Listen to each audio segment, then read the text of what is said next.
Ladies and gentlemen, this is Ballet Ring.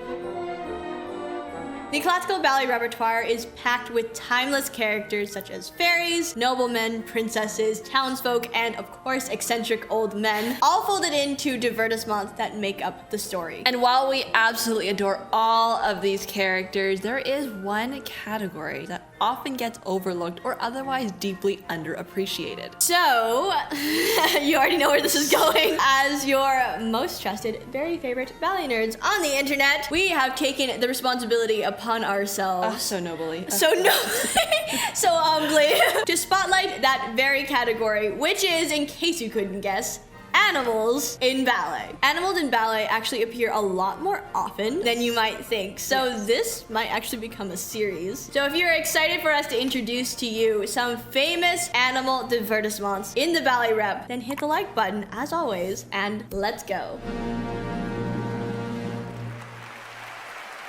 This would not be an animals in ballet video if we did not mention the most famous, the most iconic, probably the most beloved animal in the ballet repertoire, which is of course the swan. The noble, majestic, imperial, highly beloved swan. The swan is found in two very famous places in the classical ballet repertoire. The first one obviously is Swan Lake, yes, the ballet we all know and love, and The Dying Swan, which is not Swan Lake, which is a separate solo piece originally performed by Anna Pavlova. We've done a lot of videos on both Swan Lake and The Dying Swan, linked above and below, so you can go and check them out. Swans, I think, over time and throughout history have pretty much become synonymous with the art of ballet as a whole. Yeah, for when sure. you think of ballet, you think of swans. You think of swans, you think of ballet. Yeah, exactly. You know, when you think of a ballerina, the first animal you will think of is a swan. Mostly, if not completely owing to Swan Lake, but also just the overarching themes of grace and power and beauty that both swans and ballet dancers have in common. Swan motifs in the ballet repertoire. You'll see those swan-like movements both in Swan Lake and in The Dying Swan. Yeah. And they're always characterized by these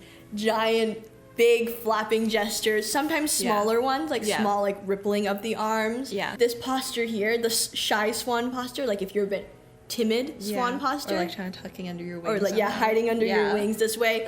This as well, that whole gesture, folding of the wings is very swan. Sometimes if you're a very distraught swan, you'd be all the way down like this. These are all the swan motifs. Even I think this sort of wrist together. Yeah, the wrist together on the top. All the way up like this. That's very swan. Very swan. Sometimes cross this way. Yeah, that too. That's because also... and if you look at actual swan, they do make this sort of pose with their wings. Yeah. It's very cute. Oh, another famous swan motif is this one back here. Oh, yes, the big... Yeah, the big dramatic swan flap. Those are some of the most famous swan motifs, and that's how dancers are able to sort of emulate wings with their arms and their back. I will say as an anecdote, as dancers ourselves, the swan arms require so much strength and mobility in like all the tiny intrinsic muscles in your arms and your shoulders. Yeah, and your back too, because, you know, all of a sudden they're not arms anymore. You really have to treat them like wings. It takes a lot of finesse, I think, to really polish up, you know, the classic swan arms. I think the swan arms are the most powerful in a corps de ballet setting.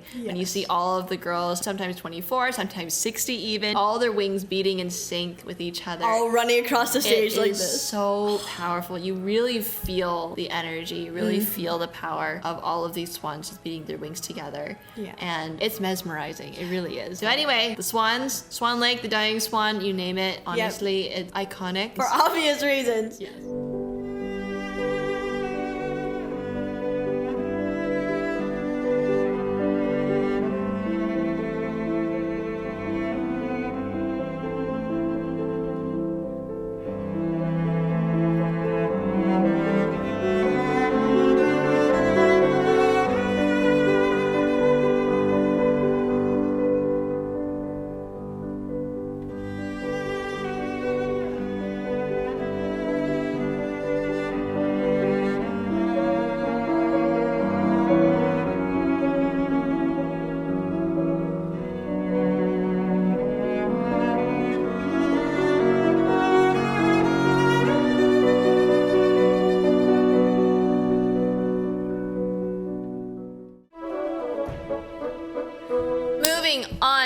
our second animal of the day, and this is the donkey. The donkey actually occurs in multiple places, one of which is Don Quixote. The donkey in Don Quixote sometimes is actually a real live donkey, which is very special, and I think it adds a lot of very unique realism to the scene, and I think it just makes it feel that much more immersive. And also, donkeys are just cute, you They're guys. adorable. Look at their little muzzles. They're so cute. Anyways, the second appearance of the donkey, where it's actually played by a dancer, is from The Dream, which I think is a pretty iconic occurrence. If you know the story of The Dream or A Midsummer Night's Dream, you know the donkey's name is Bottom, and he was a man who was turned into a donkey by Puck in Oberon, and there was like a whole spell, and it was a whole mess. His costume is pretty intense. Like, he has to do the entire scene in this giant donkey head. It's quite impressive. Like, ears, giant nose, the works. And he even has his little hands in his little hooves. It's really like this the whole time. And additionally, to further this sort of impression of the donkey's hooves, they will traditionally put the male dancer in point shoes as well, to sort of emulate, you know, the donkey dancing on hooves. I think this is one of the only male roles that requires the male dancer to be on point. So it's a lot of fun. It is a lot of fun. And it's not like it's easy stuff. These dancers who never dance on point, hardly ever, and then all of a sudden you put them on point shoes and you're like, all right, you're a donkey now. Do all these hard steps. Yeehaw!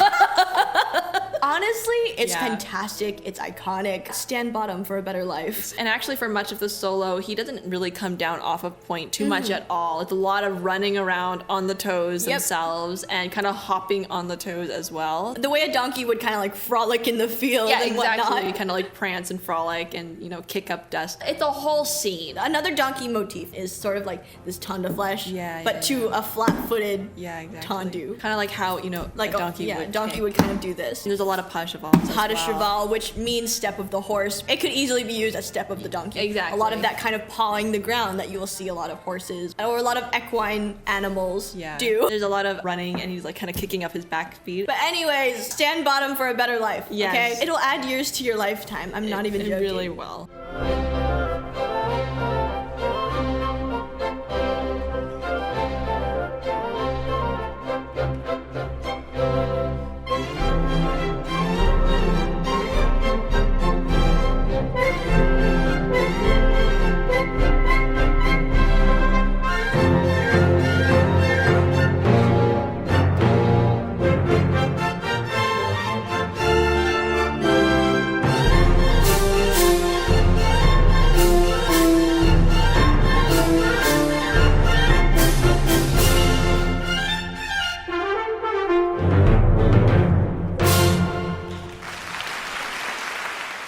Next one is a favorite animal of a lot of our subscribers, I know. Yes, of course. And that is, of course, our cats. Hello to all the kitties who are watching. We know you're there and we love you. The most famous appearance of cats in the classical ballet repertoire is in one of the most famous ballets of all time, The Sleeping Beauty. And the cat's pas de deux, or the Puss in Boots pas de deux, occurs in the wedding scene, so Act 3 of Sleeping Beauty, the very final scene. And this is sort of a collection of all these different fairy tales, and they all come to celebrate the wedding of Aurora and Prince Desiree. Yes. And Puss in Boots and the White Cat are one of them. And this, my goodness, is such a cute pas de deux. There's so many different versions of this pas de deux. I think it's different in every single production. But regardless, I feel like the general dynamic between Puss in Boots and the White Cat are kind of similar across the board.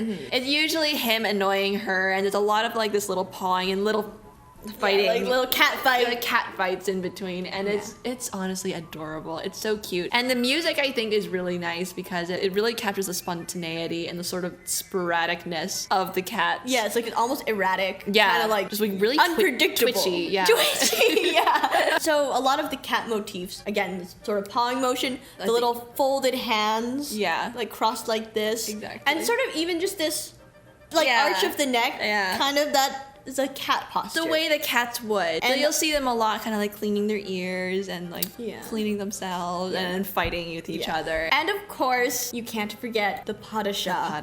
It appears so many times throughout this pas de deux because it literally translated pas de chat, cat step. It would be a crime not to include it. Why would you not? But their overall dynamic is exactly the way you'd expect for two cats. They'll like kind of cuddle up to each other and then they'll like boom, just bop each other, bop each other, randomly. swat at each other. Yeah. A little unpredictable, a lot of bit sassy. Yeah, extremely sassy. Tons of attitude. Yeah, kind of like irritated, but Yeah. at the same time, kind of just mellow and just like lazy almost. Yeah, I would like say nonchalant, but Yeah, in a really sassy, really attitude cool. way. I like the Royal Ballet's version because at the end he Yes. puts her up on his shoulder in the big shoulder sit, and she goes that way, and then Yeah, he runs off and the then he stage. run- yeah, it's so funny. It was just a perfect ending to that pas de deux. Yeah. Cats and ballet. Cats in ballet. We need more of them. Yes.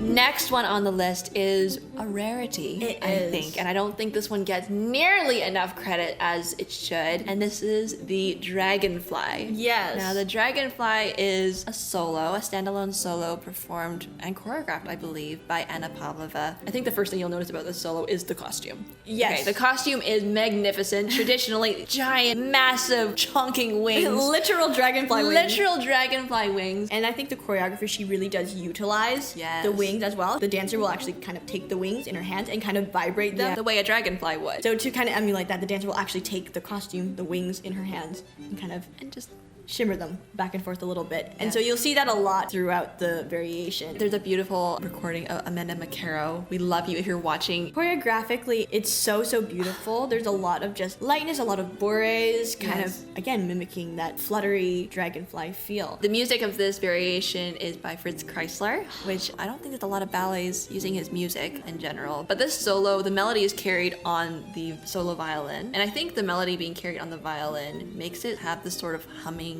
sort of quality like you would expect from an insect or, obviously a dragonfly. Yeah. And the way the choreography just kind of has her zip across the stage and, shimmer those wings, I think it really captures the essence of the dragonfly on this, really beautiful summer day. It carries so much like freeness and so much Yeah. summer vibes, Yes. especially Oh my because gosh. the music itself really leans into accelerating and decelerating. Yeah. It speeds up when it wants to. In Yeah. terms of tempo, it's very like free flowing, and the choreography follows that. It follows the pattern of a dragonfly in flight. The way they kind of go like this, the music feels like it goes like that as well. It makes you feel the sun on your skin. Like Yeah. when you watch this variation, you can feel those like the You breeze. feel the light. Yeah, and the dancer really becomes the dragonfly. dragonfly. But honestly, it's beautiful. It's beautiful. It's a wonderful, wonderful solo. I would love to see it performed more. It's not really any narrative. It's just almost like a vignette. It's just showing this beautiful moment of this particular dragonfly enjoying a particular sunny day. Yep. And that's it. And that's just the beauty of it in its simplicity. Underappreciated. Deeply underappreciated. Consider this our attempt to rectify that.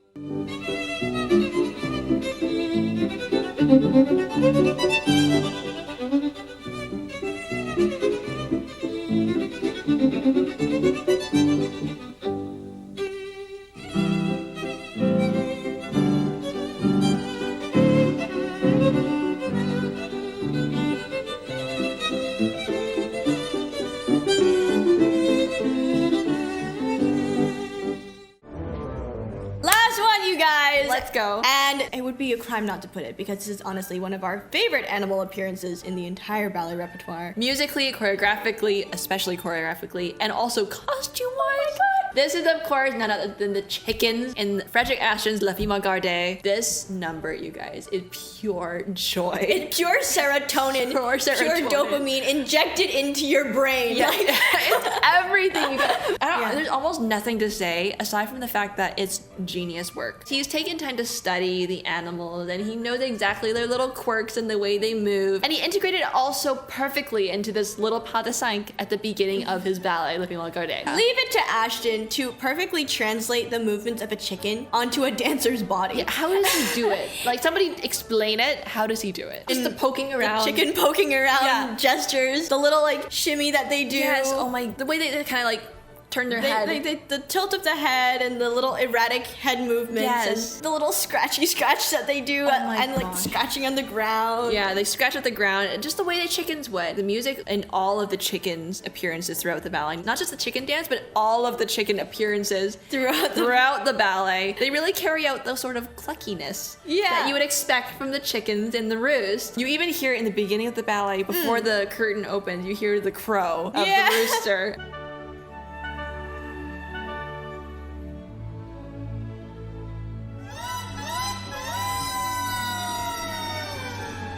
It really just immerses you into the scene and into this little world of the English countryside. And what I love about Ashton is that it's beautifully choreographed and they have this fantastic piece that Rooster and his four hens start the ballet. But not only that, they keep reappearing throughout the ballet and they become almost like a running gag. They kind of do, like they're just always there. During the storm scene, they're chasing people around. Yeah, they're just being menaces. They're running across the stage. They have a false entrance, like everyone runs to one side of the stage. Oh, Elise and Colas are coming, and then it's the chickens. Yes. It's just funny. It's just, they're everywhere. They're a continuous part of the scene. It's not just they appear and then we lose them. They're always there. The little chicken jumps, the little flippity flaps. It's so ungraceful. Yeah.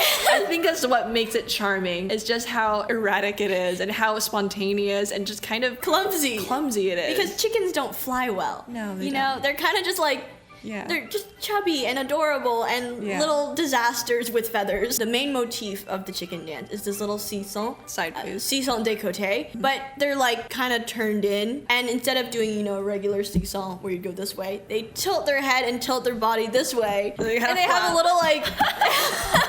a little flippy flap moment. It is so cute. And so, it's just Ashton genius. Ashton being Ashton, you guys. Takes the typical ballet steps and says, how can we chickenify this? And he comes up with something absolutely adorable. And genius. Even the bows that they do at the end of the dance. In character, they're out of sync, they're clumsy. They're falling all over the place. It's so funny, you guys. Anyways, leave it to Ashton to come up with just the most brilliant ways to integrate, regular everyday scenarios into a ballet and make you laugh. No, we need the chicken dance injected into our bloodstream.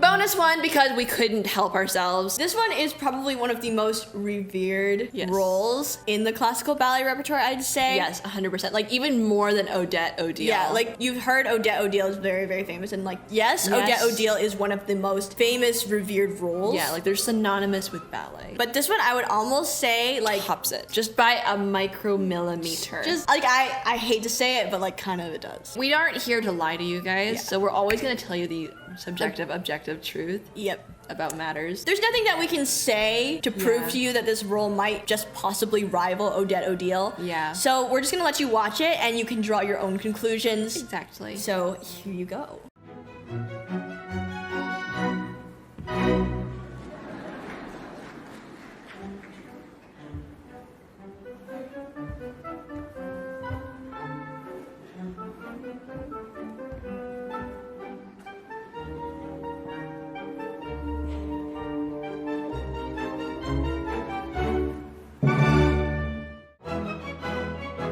So there you have it, everybody. Those were 5+1 iconic animal appearances from the ballet repertoire. Hopefully this injected a little bit of joy into your day. I think it did for us. Hopefully this kind of does our animal kingdom some justice for their many glorious appearances on the ballet stages worldwide. Obviously, if you enjoyed watching them today, make sure you tap the like button for all of them to give all of our animals some love and some due appreciation for all that they do to make our lives better. If you want to see part 2 of this series, because there are so many more animals in the ballet world, make Make sure you subscribe to the channel so you do not miss it. And if you are not done with us yet and you were like, oh, this was so short, I wish we could ballet nerd forever and ever into eternity. Well, lucky for you, we have a playlist here with a lot of other ballet nerding sessions, and so you can continue right up here and we can keep on having tons more ballet nerd fun together. A humongous thank you to all of our patrons, our lovely people who have been supporting us in the channel and helping us bring videos like this to the screen every single Saturday. And if you are watching right now and you're thinking, wait, how do I become a patron? How do I help support the future of ballet nerd content? There is a link in our description box underneath this video, or you can join our Patreon on patreon.com/balletrain. So if you're interested in that, thank you so much, and we can't wait to see you over there. Anyways,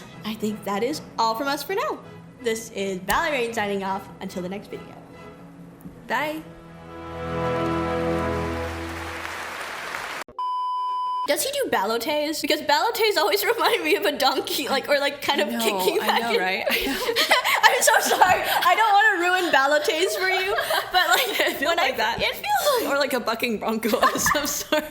Yeehaw! Yeehaw! Does he do ballotes? I don't think so. I don't think he No, does, but doesn't. missed opportunity, honestly. Woo! That is a wrap, you guys. We were expeditious. Doggone did it. We started late on 2 hours of sleep.